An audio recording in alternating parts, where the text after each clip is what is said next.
ఒక్క చుక్క నూనె కూడా పీల్చకుండా మనం అప్పటికప్పుడు అంటే మినపప్పుతో పని లేకుండా నేను ఇంతకు ముందు లాక్స్లో కూడా షేర్ చేశాను ఇన్స్టెంట్ గారెలు.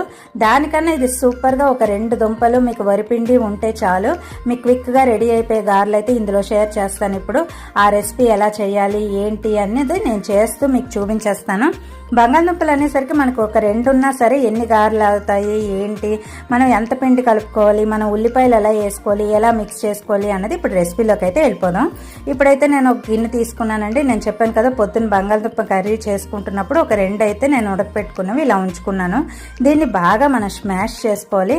స్మాషర్తో నేను ఇలా స్మాష్ చేసేసుకుంటున్నాను.